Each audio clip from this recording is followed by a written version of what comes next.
Hey everybody, welcome back to the channel. More Conflikt 47 here as we picked up a couple of extra goodies for our Axis or our German force here. Today we're taking a look at the Heuschrecke, which is a medium Panzermech for these guys.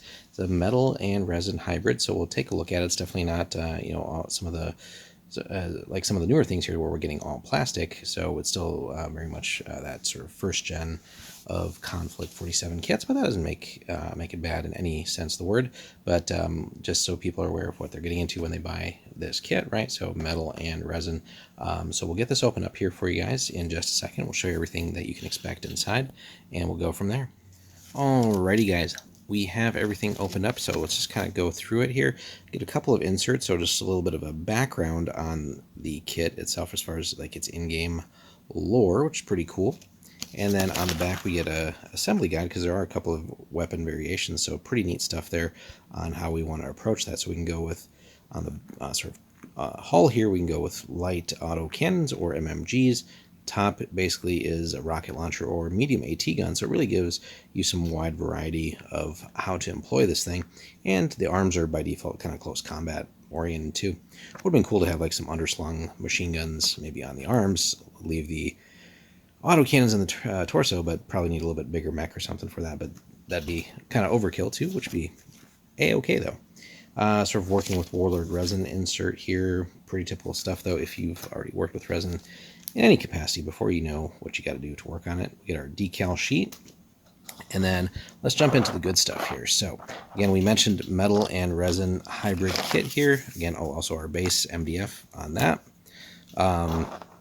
So let's just jump in. We'll take a look at the metal bits first, which really are kind of like mainly the weapons, right? And then some of the other things. So we got like the shoulder pads here.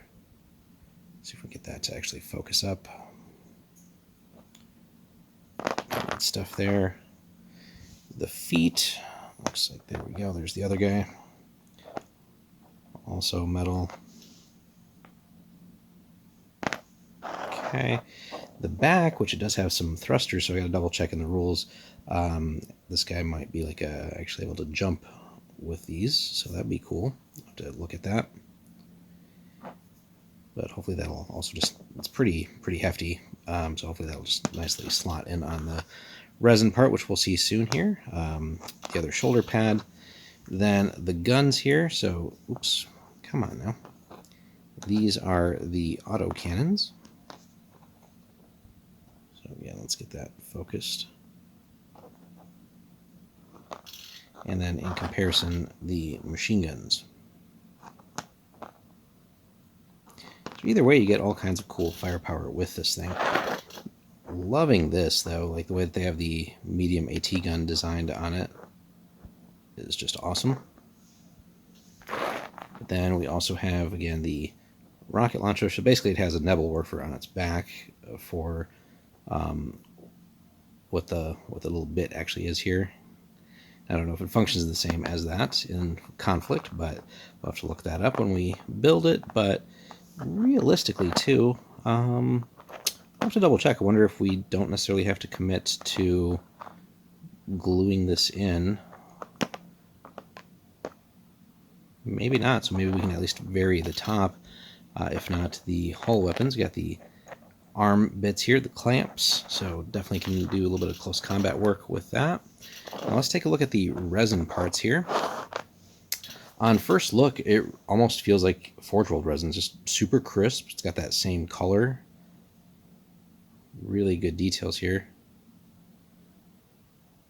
Kind of love that they're going with like ball and socket joints on a lot of the stuff here, or just like very big, very chunky pieces as far as fitting it together, so that way hopefully the metal and resin will cooperate with one another.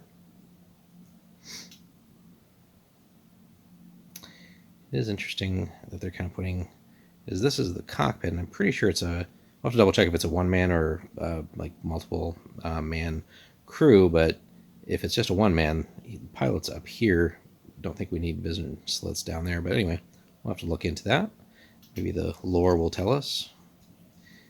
That's looking good there for fitting in the backpack, the jet thrusters, so that's good. That's very well defined. Hopefully that will fit and stay without too much fuss.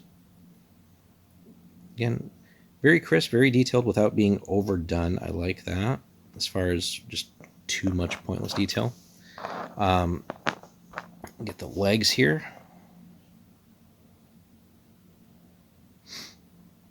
So again, he's kind of a short and squat mech here.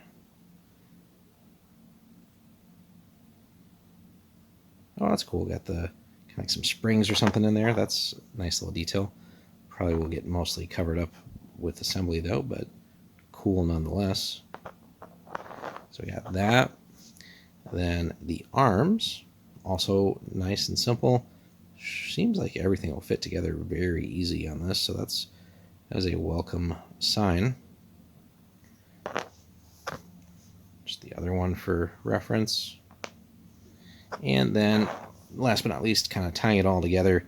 So the center sort of torso here, I imagine this is probably facing, I think this probably, actually I think the way they have it on the reference picture, oops, maybe something like that. Yeah. Actually, yeah. But in either case, ball and sockets for that, connecting to the top half. Should be pretty dang good here. Nice and simple. A little bit of detail still though. Got some exhaust vents and stuff. Really nicely done. Then just looking from the top right, so you can see where that kind of fits in there. So all in all, really cool kit. Very pleasantly surprised. We'll have to double check on, oh, I guess this is where, interesting that they put it as a top vent. I guess maybe you don't have to have even a top weapon on that. Maybe shave some points off or something. But I guess that's where those will sit. So, yeah, you could probably, you don't have to seemingly glue that down. Probably not the greatest fit, though, just with this. So, but might be workable with some magnet action or something like that. So we'll have to look into that. But pretty cool stuff, though. Very, very nice. Also sits at a good price point compared to some of the other things, too. The pricing for Konflikt does seem like it's kind of all over the place. Some things comparable within even the same faction, but also across faction.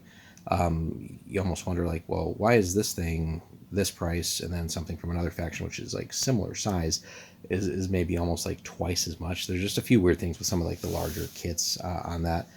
Case in point, like some of the larger like German walkers to some of the newer American things anyway. But we'll maybe do a contrast video at some point someday, just kind of looking at all the different prices, but don't want to get too far afield on this. But yeah, loving the kit, guys. Let us know if you have this as well for your Konflikt forces. What did you think of it? How do you kit yours out? How many do you run in your lists typically, if you do run it? Let us know in the comments. Be sure to like and subscribe. And if you guys do want to pick up anything from Warlord, check out the pinned comment below. If you follow our link there, help support the channel a little bit. And we do appreciate everybody that supports us, so we can keep bringing you more videos. Thanks so much for watching, guys, and we will see you in the next one.